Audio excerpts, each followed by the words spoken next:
جب پوری قوم توحید پر آئی اور شرک کو چھوڑ گئی تو اس نے دیکھا یہ تو گیم ہی الٹی ہو گئی، یہ تو اپنی شہادت دے کے پوری قوم کو دین حق پر لے آیا۔ تو اس نے ٹرینچز کھدوائی، حدود، سورہ بروج اس لیے نازل ہوئی تھی، اس نے ٹرینچز اور ڈچز کھدوائی، اور یہ مشہور ترین واقعہ ہے جو عرب میں بڑا معروف رہا، اور اللہ نے قرآن میں بھی اسے نازل کیا۔ اس نے ان ڈچز میں آگ جلوائی اور اس نے سب کو کہا اگر تم نے اسلام کو نہیں چھوڑا تو میں تمہیں زندہ جلا دوں گا۔ سب کے سب ایک ایک کر کے ان ٹرینچز میں اترتے گئے، وہ جلاتا گیا، مسلمان جلتے گئے، بھنتے گئے، جلستے گئے اور شہید ہوتے گئے۔ ایک عورت اس ٹائم پر آخری وقت اپنے بچے کے ساتھ چھلانگ لگانے سے پہلے تھوڑی سی پریشان ہوئی۔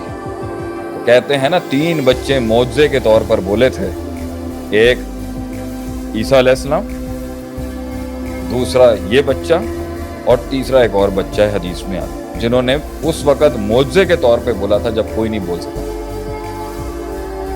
تو موسیٰ علیہ السلام تھے، عیسیٰ علیہ السلام، عیسیٰ علیہ السلام۔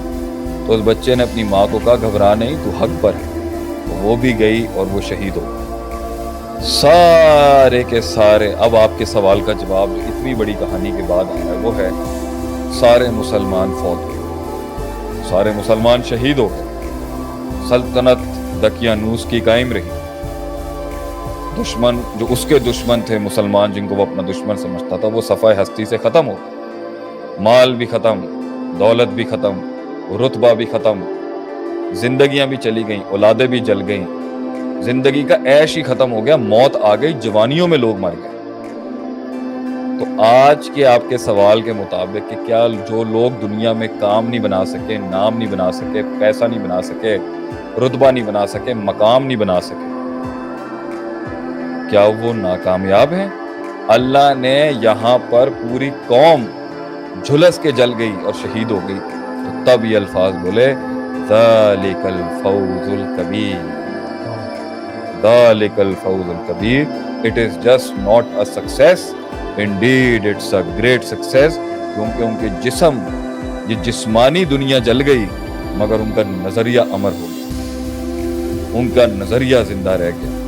تو اگر آپ کی آئیڈیالوجی اور آپ کی سوچ زندہ رہ جائے، آپ کا عقیدہ کمپرومائز نہ ہو، آپ کا منہج کمپرومائز نہ ہو، اور جسم اور یہ دنیا چھن جاتی ہے، اللہ اس فزیولوجیکل سٹیٹ کی نہ اٹینمنٹ ہونے کو بھی ذالک الفوز الکبیر کہتے ہیں۔ تو نقطہ یہ ہے کہ اگر بہت نام بنایا، مقام بنایا، پیسہ بنایا، شہرت آئی، دولت آئی، بچے آئے، سوشل کانٹیکٹس آئے، تعلقات آئے، پاور آئی، مگر رب نہیں تھا،